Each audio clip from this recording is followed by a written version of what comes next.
ξόδευαν τα χρήματα του ελληνικού λαού, ξανά και ξανά, σκότωσαν τους ανθρώπους μας και προσπάθησαν μετά να το καλύψουν, για να μην πούμε ότι ήταν κλέφτες. Ας αποδείξουν λοιπόν ότι δεν ήταν. Ότι άφησαν 57 ανθρώπους, άλλους να σκοτωθούν και άλλους να καούν για το κέρδος. Το πόρισμα όμως που εξεδόθη λίγους μήνες αργότερα, μετά το δυστύχημα, ανέφερε με τα βεβαιότητας ότι η σύγκρουση θα είχε αποφευθεί αν λειτουργούσαν τα συστήματα ασφάλειας. Με τα βεβαιότητας. Και κατόπιν όλων αυτών, φτάσαμε στη λέξη που είναι των ημερών πια. Εμείς τη λέγαμε από τις πρώτες ώρες, σήμερα τη φωνάζει όλη η Ελλάδα, για τη συγκάλυψη. Να αναφερθώ και λίγο στο τι είναι τα τέμπη. Τι θα πρέπει να είναι τα τέμπη. Τα τέμπη λοιπόν είναι ένα έγκλημα που δεν πρέπει να ξαναγίνει. Με τον οποιοδήποτε τρόπο.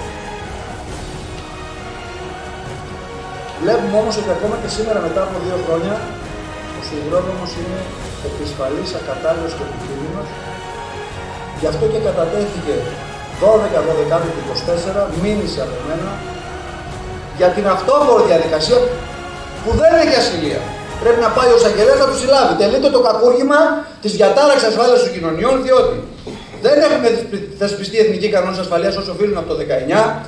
Δεν λειτουργούν τα αισθήματα ασφαλείας σε πολύ μεγάλο μέρος του σιδηροδρόμου και ο σιδηρόδρομος είναι ακατάλληλος προς χρήση. Δεν θέλουμε να σταματήσει ο σιδηρόδρομος, θέλουμε να φτιαχτεί ο σιδηρόδρομος. Τα κονδύλια λοιπόν είναι εργολαβικά, που ανέφερε και η Χρυσούλα, και θα πάνε πάλι σε τσέπες εργολάβων. Θα τους πάμε στα δικαστήρια αυτοί που φταίνε, πραγματικά που φταίνε. Θα πούν μέσα στη φυλακή. Να το πιστέψουν αυτό.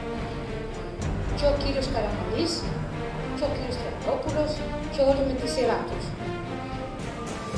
Και δεν θα πάνε για 10 χρόνια όπως νομίζουν, θα πάνε 57 φορές ισόβια, ο κάθε ένας από αυτούς.